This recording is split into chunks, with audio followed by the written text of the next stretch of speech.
The topic for discussion is the concept of effective demand in macroeconomics, especially in Keynesian economics. First, we are to know few informations who provided the concept of effective demand in macroeconomics. It was John Maynard Keynes. Then the next question is, in which book it was introduced? The title of the book is The General Theory of Employment, Interest and Money, written by J.M. Keynes. And in which chapter of the book it was there? It was in chapter 3 of the book, The General Theory of Employment, Interest and Money. The concept of effective demand was placed. Then we are to know what is the concept of effective demand. According to Keynes, effective demand is the total demand for goods and services in an economy which is supported by or equalized with aggregate supply at a particular level of employment. According to Keynes, the level of employment is determined by the effective demand, and that effective demand is in turn determined by the aggregate demand function and aggregate supply function. Aggregate demand function may also be called as aggregate demand price, and aggregate supply function can also be called aggregate supply price. So, what are the main components or determining factors of effective demand? The answer is aggregate demand and aggregate supply. Now, let us see what is the aggregate supply function. The aggregate supply function is a schedule or a curve representing the minimum amounts of proceeds or returns required to induce varying quantities of employment. Next, what is aggregate demand or aggregate demand price? Aggregate demand or aggregate demand price is the amount of money or price which all entrepreneurs expect to receive from the sale of output to be produced at a level of employment. Now we want to know which value of aggregate demand will be called effective demand, and what is the point of effective demand. The value of aggregate demand at a certain point of aggregate demand function where the aggregate supply function intersects will be called the effective demand. So, at a certain point of aggregate demand curve where aggregate supply curve intersects, the value of aggregate demand at that intersection point will be called the effective demand. Now, what is the point of effective demand? The point of intersection between aggregate demand and aggregate supply will be called the point of effective demand. Let us first draw the aggregate supply function. The vertical axis measures aggregate supply or aggregate supply price. It also represents the minimum sales proceeds needed to retain the employment level. The horizontal axis measures the level of employment or the number of people employed. O is the point of origin where two axes originate. Now the aggregate supply function is drawn. It goes upward. Its slope remains constant here.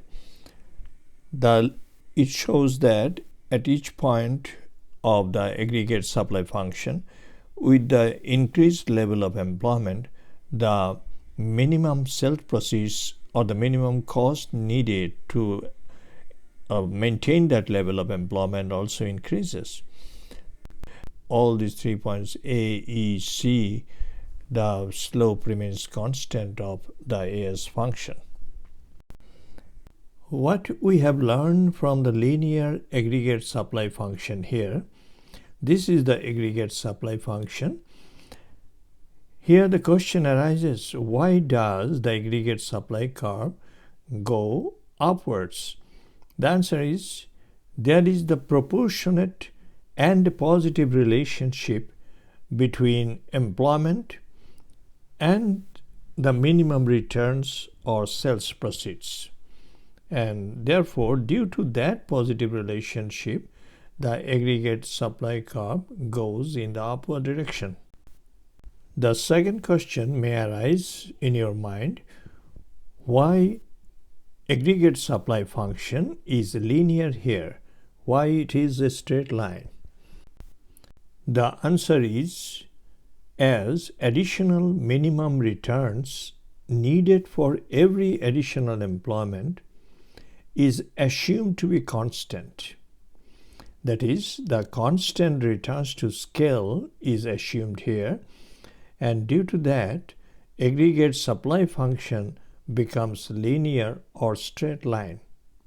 So due to the assumption of constant returns to scale or constant cost situation, and at that situation, minimum cost increases at a constant rate, and due to that, aggregate supply function becomes a straight line. The next question arises, why does the aggregate supply function represent normal profiteering situations?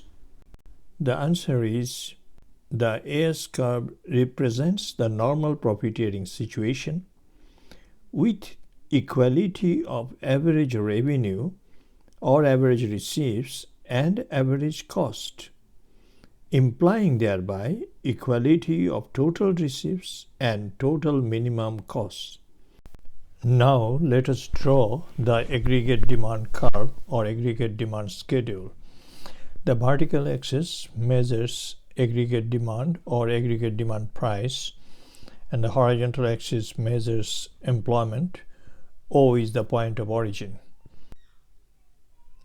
The aggregate demand curve goes in the upward direction.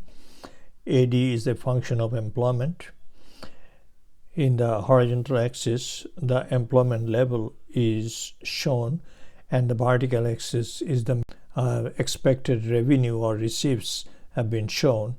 So, with increased employment level from N1 to N2 or N3, the expected receipts will increase from BN1 to EN2 and DN3. And in this way, the aggregate demand curve goes in the upward direction.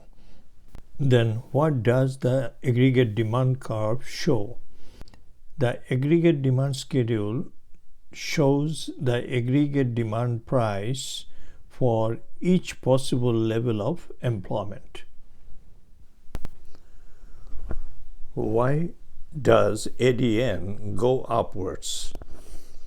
As there is the positive relationship between the level of employment and the expected demand price or the expected sales receipts, the AD curve goes in the upward direction. That is, it has the positive slope. The slopes are shown by the tangents drawn at each point of the AD curve. Here we see the tangents having the positive slope, but the slope of the tangents gradually decreases. The gradual decrease in the slope with an increased level of employment, the AD curve becomes concave. The assumption behind the nonlinearity of this aggregate demand function is the operation of law of diminishing marginal returns, or what we may call the law of diminishing expected receipts from the different levels of employment. With every addition to the employment level, the expected receipts increases, no doubt, but it increases at a decreasing rate. Now, at the final stage, let us place aggregate demand curve and aggregate supply curve in a two-dimensional space. The aggregate supply curve goes upward, and let it be a straight line. The aggregate supply curve, it goes upward and it intersects at the point E of aggregate demand curve. There are 3 points located on the aggregate demand curve: B, E, and D. Only at the point E, the aggregate supply curve intersects, and the employment here is determined ON2. The point E is called the point of effective demand, and the value of aggregate demand at ON2, that is, the value of aggregate demand is EN2, is called the effective demand, and E is the point of effective demand. ON2 is the determined level of employment. At other level of employment, we shall consider the relative situations of aggregate demand and aggregate supply. Employers initially decides to give employment to ON1. At the point B, the expected receipts or expected returns is BN1, while the minimum receipts needed to sustain this level of employment is AN1, which is the supply price, aggregate supply price. And here the aggregate demand price, BN1, is greater than AN1, and therefore aggregate demand is greater than aggregate supply. At this situation, due to the expected profiteering situation, the employers will not stop at ON1 level of employment. They will go on increasing, because the difference here represents the profit situation.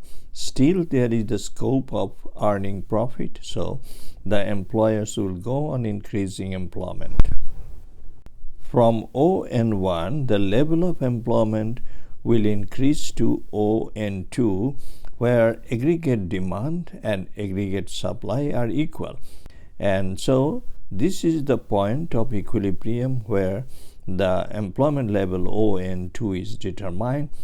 Now suppose ON3 people are seeking jobs, but the employers will not be motivated to employ these people. The expected receipts is less than the minimum receipts to sustain this level of employment. So the difference between aggregate demand and aggregate supply, this difference is the loss of the entrepreneurs. So with loss, they will not employ ON3, they will go back to ON2. Therefore, the ON2 level of employment is the optimum level where the effective demand at the point E is reached. N2, N3 will remain unemployed. According to Keynes, in a laissez-faire economy, the natural level of employment which will be determined, that is the ON2, it will be called the underemployment equilibrium. It is called underemployment because the full employment level is not here reached. If the nation wants to reach the full employment goal, then this aggregate demand must have to be shifted, and if it is shifted, then if it crosses through point C, then at that situation only the full employment equilibrium may be reached.